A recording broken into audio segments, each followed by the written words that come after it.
So the astrology of this week, 28 December 2020 through 3 January 2021, includes, yes, the changing of the Gregorian calendar year, but it's a quiet week. There's actually no aspects amongst non-moon traditional planets. It's actually wonderful because in the wake of everything that's happened in 2020, this is really a time to rest and settle into our very strange Aquarian and new astrological reality.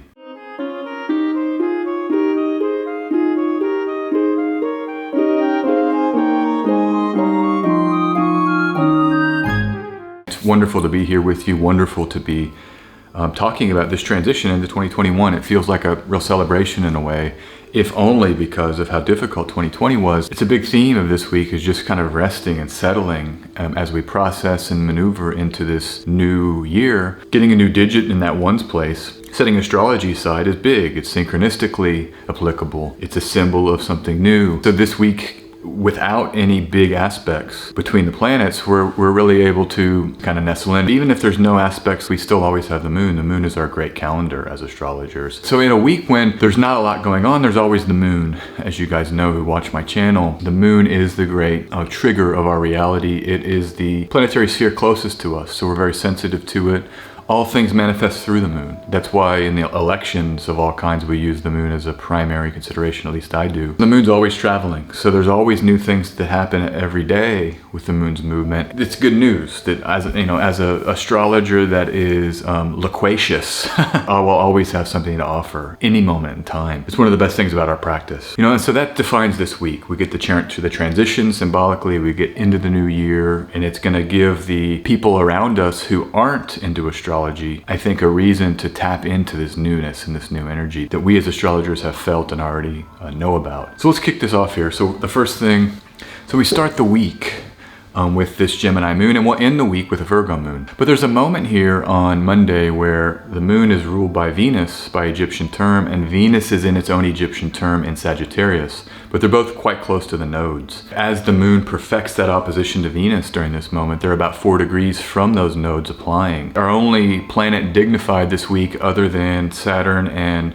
Mars, who are both still in domicile, we get this Venus term dignification that we can start the week out with, and this moon triggers ruled by Venus, opposing Venus. One thing with the oppositions to so-called benefics, so Jupiter and Venus in the older texts, Jupiter and Venus making a direct degree-based aspect, even if it's an opposition or a square, is actually quite auspicious. It gives that intensity of the opposition. Robert Hand, the great Robert Hand, has written a lot about how oppositions and squares are maybe even preferred in a nativity because the trine and the sextile can make one lazy. I'm not sure I agree with that fully. I love a trine and a sextile. I want that support. But that opposition and square is a very good opportunity to, through struggle, strife, tension, strain, we have to fight through that, come out on the other side, tougher, stronger, and we sort of birth from tension. Even the birth itself is a very painful process, and then you have a new life. This is the kind of beauty that can be produced from the tension of a square or an opposition that you don't really find with a trine or a sextile. We can think about this here as the moon meets this direct degree opposition with Venus. This happens very early in Central Europe, 7 a.m. So if you're just waking up on Monday morning, maybe you can feel a little bit of that. Venus and the moon maybe can work together. Where is beauty? Remember, the south node is draining power from Venus here. So the other thing is Mercury is also averse to the moon in Capricorn, not making an aspect, not supporting Gemini, the sign it rules. So there's a destabilization here with this moon. We start the week out with that. I think anytime you think Gemini, you think about thoughts, and you have the north node, you think about an expansion, maybe a difficult expansion of thinking. And so maybe we start out the week with that discombobulation with Venus and moon connecting. Sometimes there's just the contemplation. I love this contemplation. What is beauty? What is beautiful? And we have a time where you can punch up any image you've ever seen or that you would ever desire to see and find beauty and explore beauty, or you can just step outside. There's beauty out in nature. I love walking around cities and seeing the beauty everywhere, the abstract forms. and trying to just witness those. But with that Gemini moon, we may be a little bit ungrounded, a little bit too up in the mind, with the nodes doing their job of inversion and destabilization. And then we get into Wednesday, early Wednesday morning in Central Europe, and this full moon in Cancer comes. I have a whole video coming out about this, so just hang on. I'm really going to dive in to this full moon. But for purposes of weekly astrology, I want to just say that, this full moon has the moon at home domiciled in Cancer, a non-eclipse syzygy, the first one, without Saturn in Capricorn since 2017. And so this moon is safe at home. There's no more Saturn in Capricorn opposing the Cancer moon. We still have, though, Mars in those final degrees of Aries, sending those overcoming rays into Cancer, where the moon is here a full. So it's almost like Mars's last hurrah. This is the last time that Mars in Aries really plays a leading role in a syzygy, and particularly in a cardinal sign syzygy, until we get that Mars in Cancer transit, Mars in Libra transit later in the year. And so it's exciting in that way. This is sort of the finishing time maybe of the cardinal intensity. Mars has done a lot of work in Aries, in the Aries sector of your chart. Maybe we can think about giving Mars some kind of valor or honor here, and it may be demanding it, because it's flooding the moon with those overcoming rays. Term ruler Venus will rule this lunation. It's still close to the south node, just like it was during the moon-Venus opposition on Monday when the moon was in Gemini. But thinking again, why is beauty important? What is beautiful, like I said earlier, but why? What does beauty do? What does it give us? Part of what I would think is that it makes life worth living, because life is hard, life is difficult, especially 2020 and into 2021 and the uncertainty and this new Aquarian reality. Taking time to appreciate beauty can feed the soul. It's soul food. The Sagittarius Venus, ruled by Jupiter, really is begging those questions. John Keats, truth is beauty, beauty is truth. I wish I had Ode to a Grecian Urn memorized. I don't. But the idea that beauty and truth are really related here. And the South Node, see, what it does is it sucks the power of Venus, but then it forces us to go to the higher octave. The South Node wants to destroy our sort of settled realities. But to deal with it, we have to kick to that higher octave, which is the spiritual unseen realms.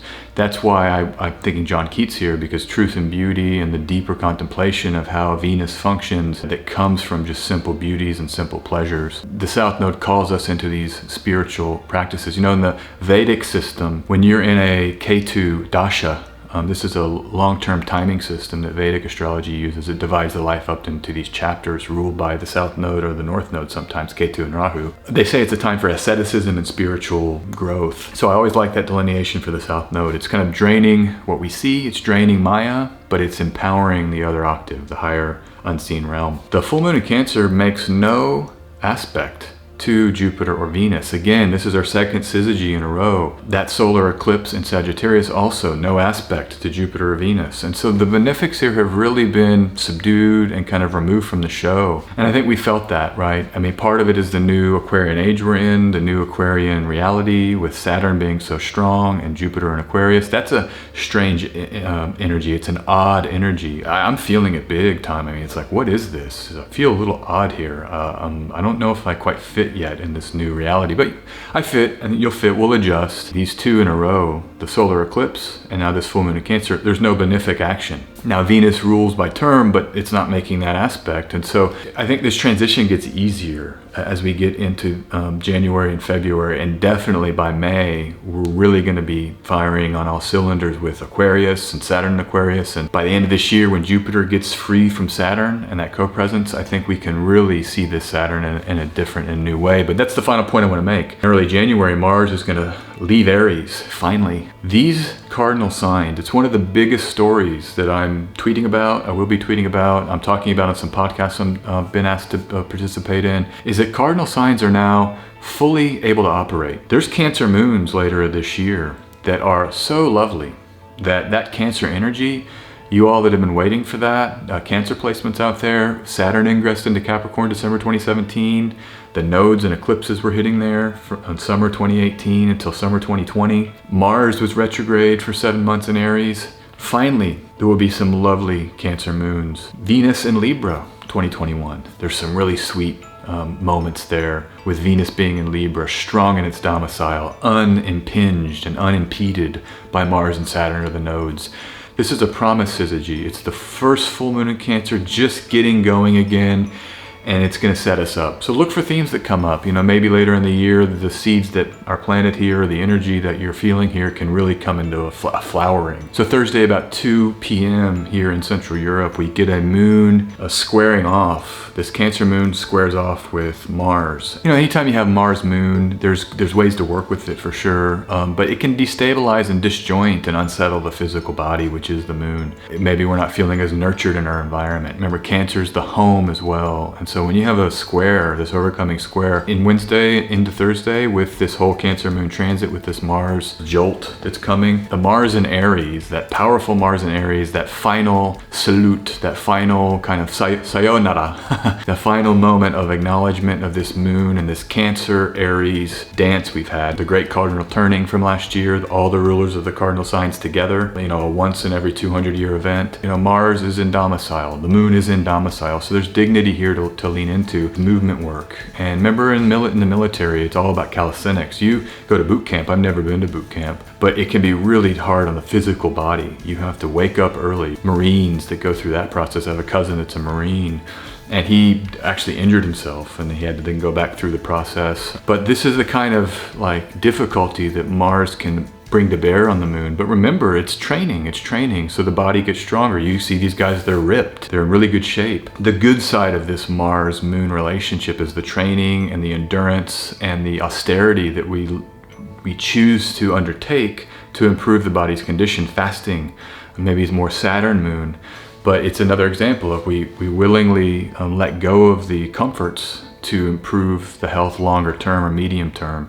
So then Thursday here at about 10:30 in the evening, the moon will have just ingressed into Leo and then perfects an opposition to Saturn. This will be a big theme. This is a huge theme over until March 2023 when Saturn leaves Aquarius. Leo being the individual, the self, the identity that we then, it's a fixed identity, right? Both fixed signs. That fixed self. Aquarius and Saturn being the structures of society and the institutions, the conflict. These are opposing forces. You can think about a community as made up of strong individuals that then choose to enter into a relationship and a community together. These are an axis, so there's support here. Even communities have an identity that they can develop through time. We're having to grapple with just what it means to have Saturn out in force, dominating this axis. This Aquarian, Saturnian, you might think of about governments or institutions really coming into power over the next 2.5 years. And all of those transits, even the sun, when it's Leo season this year, the sun will have to be opposed by society, by government, by institutions, and even by there's tricksterism here because Mercury plays a role with Aquarius. So this is a great theme also of 2021. How does the individual function in the collective? And all of the stuff that happened in 2020 is really begging these questions too. We're getting something now going again, this sort of new world. What is that going to be like? How restricted will individuals be? How excited will people be to sort of defer and let go of their wants and move into sort of collective decision making? And I don't have any easy answers. I think we have to take this day by day and issue by issue, but just know this is the big theme here. Regulations and travel, and you can't travel as freely as you could before. You have to sort of put your data and your identity into these digital systems. That's a big part of 2021. And so maybe there'll be movement here during this Leo moon on Thursday, 10:30 Central Europe. And this is New Year's Eve. So this is going to be that New Year's Eve, those New Year's Eve celebrations. I do feel like Saturn with the moon here on New Year's Eve restricts it. Maybe these New Year's Eve celebrations are they're going to be part of this new strange reality we're in of this Aquarian. What is this? We can't really do much. How do we function? It's really going to start hitting, I think, just how different our world is. And in one way it's great because we're through with this threshold we crossed. But in another way it's like, wow, this is not what I had dreamed of. It's nothing like my childhood. It's something totally different and new, and so embracing it is, there's only one choice in my view, is just to embrace as much as I can, love, live, positive, project, envision building the things I want to build, adding value to society. And then we finish out the week. We finish out the week and the weekend with, on Saturday and Sunday, we've got this Virgo moon. Mercury ruled the first moon of the week. Gemini, Mercury now rules the last moon of the week. And these Virgo moons, Virgo and Pisces, these are the two sweet spots until Mars moves into Taurus. Then we get some cardinal sign freedom then. So this is some of the sweeter lunar energy. And these Virgo moon elections can be used even when you have cardinal signs as the cardinal axis and cardinal signs as the preferred mode to place the moon. You can still use this Virgo Pisces axis as an alternative. To find some good elections. And so this is my candidate best energy of the week, this nice Virgo moon. It's a waning moon. It's a come down waning moon. It's trine to Mercury in Capricorn. So then you have the support of Mercury, unlike when the moon was in Gemini earlier in the week. Moon Mercury is always great for detailed analysis of the body. I just cut my nails and did a lot of grooming this week. Try to get ready for these videos, but this is the kind of mercurial stuff, paying attention to those details and really, upgrading the body. Animals, you'll see like monkeys sometimes picking off the insects of each other. They clean each other in this very methodical way. This is how a waning moon could work here with this Virgo moon. And the other lovely thing, the moon rules Virgo by triplicity. It's a sweet spot of energy. So enjoy it this weekend. I think as we go week by week, we're going to really get more comfortable and settled in with Saturn and Aquarius. I'm still not there yet, but I'm getting there. Especially talking about it helps. Waxing and waning is a big distinction in electional astrology and just in interpreting the energy. When you have a waxing moon, you may want to use that time to increase something, and when the moon is waning, you may want to use that time to take things away or decrease. What I want to say here though is that sometimes that's not always as easy as it sounds to understand. I think for the example, it came up recently that if you're having surgery, you really want a waning moon because you want that to remove illness. You're trying to decrease illness. But at the same time, you want to increase health. It's often easy to interpret the opposite of a waxing waning moon and still use an election. By the way, I think with surgeries, you do want to keep that waning moon, but like haircuts, it can come up. Do you want your hair to grow fast or stay short? You might want to pick a waning moon if you're trying to keep the hair short, or a waxing moon if you really want it to grow. But this is a waning moon, again, things you want to decrease right now. So removing clutter from the home. Moon is home. Mercury is that cleaning, whittling down your lists of priorities. And this is, remember, this is the weekend, but the first weekend after we've changed over into 2021. People often think about this planning for the year ahead. This might be a good weekend to do it, especially if you're working during the week. You might save some of that work for this Virgo moon. Try it this way. Try to get your list down of priorities down to a smaller list, or make a higher level list if you have a bunch of mundane stuff and kind of the niceties of your to-do list. Pull it up and what are like your 3 goals for this year? This weekend, this Virgo moon is really, really good for that. Clarifying and lessening and crystallizing. Now, at the same time, you might want a waxing to grow goals, but I think we can use this waning waxing distinction here to kind of lessen and crystallize. I really love that way to use this Virgo moon. Both of these moons, Mercury ruled moons this week, it brings us to Mercury in Capricorn. This is something we have to address. Mercury is in Capricorn under the beams. I'm just thinking about the past here, reviewing the past, memories. Memories are very mercurial. They're thought forms. They're trickster infused thought forms, right? What is true about the past? Sometimes we remember the past how we want to see it because we tell ourselves narratives about ourselves. We filter the information from the past and we pick and choose and highlight parts of it that tell us things about ourselves. I like this transit with these 2 moons and just this week in general as the calendar turns. We don't have a bunch of aspects with non-moon traditional planets. And as we're settling into this new Aquarian moment, it's less about the memory and about the stories we tell ourselves about the past, questioning that. And I think this Mercury in Capricorn is a really good time to do it. The other thing is that we can try to trigger up memories. I know it's good sometimes to just pick a year and go back through my autobiography and just try to remember things. Because there's all kinds of stuff that happened. Like even just 2009, if you just think back 12 years ago, that Jupiter cycle ago, that 12-year cycle ago. Wow, the things I was doing, where I was in Portland, all kinds of crazy stories. Just even talking about it on this video has just triggered up some memories to think about and then analyze my relationship to those memories. So maybe do some of that this weekend. Okay, that's the weekly astrology. Hope it's been useful. Let's get a tarot reading. Let's pull some cards. See what kind of additions can be brought into the symbol set we're contemplating and the kind of layout of this energy. I just really feel the week as a settling week, and it's a week to kind of review, analyze, and then prepare as we transition. Now we do get that full moon, so that does add a little bit of juice, but it's a full moon that is more of a promise of something later. And so let's just pull this first card. Let's see what's there with these cards. Let's see what we got here. First card is the Six of Hearts. This is the Six of Hearts, the Harmony card. This is a wonderful, wonderful card. This is the middle decan of Scorpio. And it's, what is it? The Sun's decan there in Scorpio. Where can we bring our mind and our attention right now? Where is your attention? You know, is it in your emotions? You know, I think maybe this is part of memory. It's like finding harmony with the wounds in the past. This Scorpio energy can often be wounding. Mars rules Scorpio. Mars is the planet of wounds. The water element is emotive. It's feeling, you know, it's the connection we have through water. Water is a great connective substrate. You mix things in water. And so we mix with other people in life. You know, we mix with our auras and our emotional energies, and just go into a crowd. You can feel all of the energy and the intensity. They say sometimes someone walks in a room that's angry, everybody feels it. Well, this is a card of walking in and being empowered with the sun, being clear in your consciousness and in your, you know, in your mental acuity, and just being present and clear and seeing, and how that can harmonize everything. Meditation and spiritual traditions where clear seeing becomes the goal in a lot of spiritual practices. So I think this week it jives quite well with this theme of using Mercury to look back and have memory and see clearly. You know, what is clear? What is beauty? Remember from earlier about Venus's role with the South Node. It's clear understanding and seeing. And it's in this first position, so maybe looking back to 2020 and trying to take a little bit of a stock of what you've gone through and try to see it a little bit clearly. You know, be positive. What was good? Let me just give you this.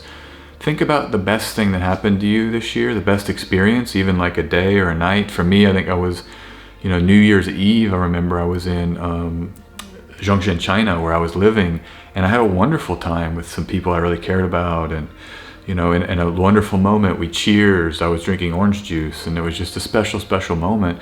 And then maybe think about what was something that happened that you've went through this year. That, like, how did you grow? What changed in your life that's been beneficial? And for me, it's been, you know, I'm way more active on YouTube. You know, my YouTube channel I started this year, so that's something that I really appreciate. And it's clear seeing.